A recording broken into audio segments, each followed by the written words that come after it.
Terus ya apa kabarnya Mbak Nur? Aku lupa masakin pajang foto. Ah, Ya apa kabarnya? apa? Kok malah hilang lagi channelnya? Baik, aku. Nggak apa-apa lah, kan aku bukan YouTuber. Aku kan bekerja keras. Ini kerja keras. Mbak Nur, memang channelnya ngupload apa? Kok bisa dilaporin lagi dengan si Juli? Channelnya terakhir ngupload. Gambar dia. Gambar dia, iya gambar dia. Coba ceritain selengkapnya seperti apa? Jadi aku pasang gambar anak dia, Ya? gambar dia, gambar pacar dia. Aku lupa kalau itu kena copyright juga. Lupa gue. Terus? Itu yang aku kirimin ke kamu itu loh. Oh Tahu itu. kan? Iya, lanjut terus. Ini lagi perawatan muka. Terus kan si Juli itu nggak punya duit untuk botok. Memangnya Mbak Nur Kenapa? Aku kan perawatan terus tuh. ditakutin banget ya, anti ya ke channelnya Mbak Nur berarti ya, si Juli itu ya? Oh, dia takut banget sama channel gua. Mbak Nur, Ya, Mbak Nur, punya berapa memangnya channelnya Mbak Nur itu sekarang? Jadi buat baru lagi, tak? channelku ada 8 baru. Tenang aja, channelku ada 8 unit di dalam YouTube. Mbak Nur, Ya, Mbak Nur, memangnya benar Juli itu mualaf? Kok dia bangga kok bilang mantan ya, muslim? makanya kan itu yang terakhir itu dia minta dihapus mulu, yang itu yang aku bilang tulisan chat itu yang dihapus sama Juli. Oh itu ya. Itu dia. Bener tak Itu dia takut. bener tak si Juli itu terlibat aksi pembakaran masjid tuh di salah satu mana itu yang komen para netizen itu, bener tak? Iya, itu juga bener minta dihapus sama dia. Hah? Iya, minta dihapus sama dia. Itu dia udah ketakutan juga tuh yang itu sama. Aku juga lihat tuh salah satu komentarnya itu, bener tak ada orang muslim lalu disuruh lari ke hutan lalu ditembak dari belakang dengan si Juli, bener itu Mbak Nur? Klarifikasinya seperti apa itu? Galau Ya. kan? Jadi gitu ya, aku kasih tahu ya. Kalau dia mau take down channel aku, nggak masalah, kan ada ribuan channel karena ngebuat channel itu gratis, nggak bayar. Lagi juga wifi juga gratis, gue di mana aja bisa download. Jadi kalau cuma masalah take down, karena apa yang gue ambil itu kan cuma intisari hidupnya dia kan yang membuka aibnya bahwa umat Islam ini bukannya fitnah, memang benar dia memang kebo 7 tahun sampai 9 tahun sama gadunnya itu. Kan kehidupannya dia kan hina hanya demi ngecrot gitu kan, cuma ngecrot gitu kan. Aduh. Dia mau gitu. Mau sama dulurnya itu dijual ke gadun-gadun. Ya seperti itu kan lebih hina gitu kan. Dibandingin sama Ustadz Abdul Somad. Abdul Somad itu 4 tahun nggak tidur menjaga kemaluannya, dan dia nggak perlu jual diri karena duitnya banyak. Dia cuma jual berdakwah aja ratusan juta. Nah kalau si waria busuk itu mesti ngecrot dulu kan aneh. Iya. Oh pedes kau Mbak Nur ucapannya. Jangan iri, begini loh, jangan iri sama rezeki orang, jangan iri. Dewi Persik juga Emang udah diiriin. rezekinya dia begitu. Dewi Persik, Deddy Corbuzier, ya kan? Aduh, banyak tuh channel-channel yang menyerang dia itu banyak itu. Ya. Dewi Persik bisa ngebotok dengan harga puluhan juta. Dia ngaku bangun masjid, botok itu 5 jutaan, 7 jutaan, nggak mampu botok, kalah sama gue. Emang dia bangun masjid berapa? Bangun masjid berapa? 500 juta, 200 juta, 300 juta, 1 miliar. Bohong. Ngecot dia bohongnya. Nih lihat, rumah gua ini waktu gua bangun ya, tuh. Lo mau lihat rumah gua? Tuh. Ini cuma klaster biasa tuh. Cuma klaster biasa. Lah si Juli gimana itu yang mau dijual itu klasternya itu? Kondominium itunya. Kondominiumnya itu seperti apa itu yang mau dijual sama si Juli itu? Yang di Amerika? Apa dia sudah out dari Amerika tuh? kondominium gubuk. Itu di itu tinggal di pedesaan, bukan kota. Itu kan pabrik, tempat pabrik apa pesawat gitu. Pabrik itu kayak, kalau kata gitu tuh kayak daerah gitu loh. Malu-maluin ya, jadi penista agama lagi. Malu-maluin tuh.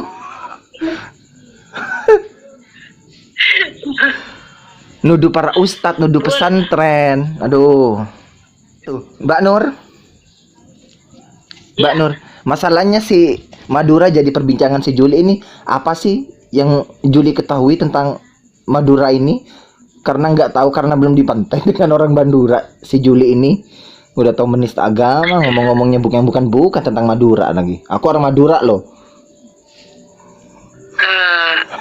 Jadi dia ini lucu, Pak, ngatain Rakib Pajamari orang Madura. Udah jelas Rakib Jamari tuh logatnya Melayu. Nah dia mulai deh tuh menghina daerah. Dia kalau ada sesuatu yang kayak Dewi Persik nggak dibenci, daerahnya ikut-ikutan dibenci juga gitu. Katanya kalau orang Madura itu kebanyakan tidak berpendidikan dan dia bisa menjadi teroris itu gitu. Ada di videonya itu. Ini gue download, tenang aja gue download. Makanya tuh mungkin videonya Pak Rakib Jamari itu dihapus, mungkin dipotong lagi sama dia. Tapi kan yang udah pertamanya udah gue download. Ya, itu. Gitu. Aduh, banyak sekali yang channel-channel nyerang si Juli ini. Sampai ada 40 channel lebih ya, kalau nggak keliru ya Mbak Nur ya. Saya yang lihat itu Piras, ada Abaihi, terus Nyonya Menir, Bunda Sasabila, Mbak Nur sendiri. Saya juga bingung ini. Dari saking gramnya ke Juli, teman-teman YouTuber semua ini ngonten tentang Juli semua. Isinya saya kalau ketik tuh si Juli Caniago itu muncul semua itu. Semua channel yang menjelaskan tentang si Juli, tentang kenista agamanya itu, tentang agama Islam kami, itu muncul semua tuh. Berbagai macam channel dari manapun itu. Iya bener itu katanya Mbak Nur, itu ada 40 channel yang serang si Juli. Tapi Julinya enggak ngeh ya. Tetap aja ya, tetap menter aja gitu ya. Bukan, dia bukannya enggak, kan matanya rusak gini-gini. Jadi dia kudu ngeraba dulu. Dan yang dia inget itu musuh yang nyata itu adalah channel gue yang paling sakit menusuk ke jiwa. Yang diingat cuma channel gue Hadi, Nyonya Menir. Karena apa? Yang paling mampir centil gitu. Yang paling kecok gitu kan. Jadi sangat nanti sekali ya kepada ketiga channel ini ya. Karena dia takut sama channel gue tuh, dia takut banget. Kalau dia minta dihapus karena memang ada channel itu yang dia takutkan, rahasia dia yang ditakutkan gitu loh. Jadi Mbak Nur, yang masalah masjid, yang si Juli bilang bantu masjid, sampai yang berakhir kasusnya itu bahwa masjid itu dibakar sendiri dengan si Juli itu benar itu, dengan sesuai ceramah Habib Rizik itu tentang pembakar masjid itu. Seperti apa tanggapannya itu Mbak Nur kemarin yang saya lihat di channelnya Mbak Nur sebelum di take down itu? Seperti apa itu yang Mbak Nur upload juga itu tentang masjid itu? Itu pembakaran masjid itu, Tibo dan CSK itu memang ada seseorang yang mengetahui tentang diri dia ya. Dan dia pernah terlibat pendanaan Tibo dan CSK. Barangkali memang dia pernah kerja di media dan menghasut sana sini, kerjaannya tukang fitnah. Yaitu ke bawah sampai sekarang seperti itu. Dia ingin supaya umat Islam itu bentur-benturan sama umat Kristen. Nah makanya kalau dari dilihat tuh ya, dia punya data gereja yang dibakar. Jangan-jangan gereja yang dibakar dia itu yang bakar tuh. Supaya apa? Supaya umat Islam ketuduh. Ini modelnya sama persis kayak Amerika. Amerika yang ngebom itu WTC, terus yang dituduh Osama bin Laden. Ternyata yang ngebom adalah si George Bush PA itu, pemimpinnya yang presiden yang Kristen itu. Jadi sebenarnya yang teroris ini siapa gitu dalangnya? Gitu. Ya itu. Kan benar. Jadi ini kan gara-gara Amerika menyangka umat Islam, jadi umat Islam semua ketuduh semua, padahal itu biang kerok dia. Nah, Juli ingin memperlakukan seperti itu, nggak akan bisa. Gua serang balik, sebelum dia melakukan penyerang, gua serang balik. Karena kita bukan cari pansos, cari view, enggak. Kita itu nyerang dari 2019 sebelum kejadiannya Sar ini. Karena sebelum kejadiannya Sar ini dia booming ya, kan berita itu diangkat supaya rame gitu kan. Nah, mungkin ada salah satu channel lawan dari Syahrini, penggemar Syahrini lihat channel gue gitu kan. Nah, channel gue makanya ngebludak itu ingin tahu ini si bencong ini siapa, dan dia kan lupa kalau dia punya musuh banyak. Nontonin dari 2016, 2017, 2018, kita nggak cari view, kita menonton dia berdasarkan bukti dia ada memang perek waria yang suka kumpul kebo. Kenyataannya adalah seperti itu gitu loh. Pengkhianat NKRI begitu gampang dibayar jadi jongosnya Amerika, ya itu budak slave, budak trot. Istrinya gimana sekarang ya Mbak Nur ya? Apa masih terkatung-katung mikirin si Juli, sedangkan si Julinya aja gitu? Istrinya sekarang itu dengan anak-anaknya. Lihat kelakuannya kayak gitu, pas potong kelamin, jadinya kayak begitu. Orang tuanya gimana tuh? Orang tuanya si Juli tuh. Tapi dia memang anak yang durhaka kalau menurut gue ya. Orang tuanya aja utangnya diungkit-ungkit, aib orang tuanya dibuka-buka, kan tolol bin goblok. Berarti memang dulu dia orang susah, kere gitu. Jadi dia cuma sok-sokan, dia gak kaya, dia itu orang miskin, cuman baru mermelek gitu kan. Karena memang hasilnya dari berlendir ya juga nanti habisnya jadi lendir, jadi tai juga gitu. Itu kualat itu karena orang tuanya. Makanya si Juli itu merubah nasib dengan cara potong burung lalu mengasingkan diri ke Amerika agar penyembunyiannya sebagai takiyahnya di situ tidak terungkap oleh orang Indonesia dan orang-orang sekitar yang dekat kepada dia gitu ya kan. Jadi dia itu menetap di Amerika ya kan. Sampai jadi sekutu Amerika. Kabur kali habis kejadian dari Tibo dan CS, dia kabur gitu. Terus dia merubah identitas, merubah kelamin. Kalau dia benar wanita sejati, kenapa KTP-nya kok? Dia ngaku anak buahnya Surya Paloh. Dia ngaku anak buahnya Surya Paloh katanya. Biar Surya Paloh nonton tuh siapa tuh si bencong itu. Jangan halu gitu ya, ke Surya Paloh lagi, jangan halu gitu. Jangan halu, ntar dia ngaku-ngaku halu jadi anak buahnya Surya Paloh. Semua di ngaku-ngakuin. Kayak mimpinya, kayak takwil mimpinya itu ya, yang berasa didatengin si Yesus itu. Mimpi. Nih, gue kasih tau ya. Gue itu bisa ngebaca arti mimpi. Mimpi itu nggak sembarangan. Orang yang mimpi diketemuin para nabi sama nanti dengan kejadiannya para nabi. Jadi kenapa dimimpiin dia seperti itu? Tapi kan kalau dia dimimpiin seperti Yesus itu, yang manusia yang paling mulia, itu nggak mungkin. Karena Yesus itu bisa menyembuhkan penyakit buta, sopak, belang, bisa menghidupkan orang mati. Emang si Juli bisa menghidupkan apa? Menghidupkan burung, trot. Aduh, wadidaw, sakit bu. Panas tuh telinganya tuh ya, kalau denger. Kalau orang bisa bertemu dengan mimpi, bertemu dengan Yesus, dia akan diberikan keilmuan yang sangat tinggi. Dia akan diberikan ilmu kedokteran, bisa menyembuhin orang buta, ya, bisa nyembuhin penyakit kulit, bisa menghidupkan orang mati. Kalau dia benar bermimpi dengan Yesus, dia akan sama ilmunya dengan Yesus yang dimilikinya. Dan sementara ini bencong tukang bohong ngaku-ngaku dia bermimpi dengan Yesus, nggak mungkin. Itu dia pembohongan publik, hanya mengadakan kebohongan supaya orang itu melihat, wah dia hebat, padahal nggak begitu. Yang dimimpin dia itu adalah iblis waria, makanya dia jadi bencong. Cerutnya itu loh bikin ngakak banget. Iya, jadi kalau orang yang dimimpin para nabi-nabi, ya sama nanti akan ceritanya seperti nabi yang dia mimpikan. Ya nggak mungkin. Dia itu seorang ahli zina, tukang kumpul kebo, ya, terus tukang drugs, tukang mabok, terus dia bisa menghidupkan orang mati. Penghina Muslim lagi.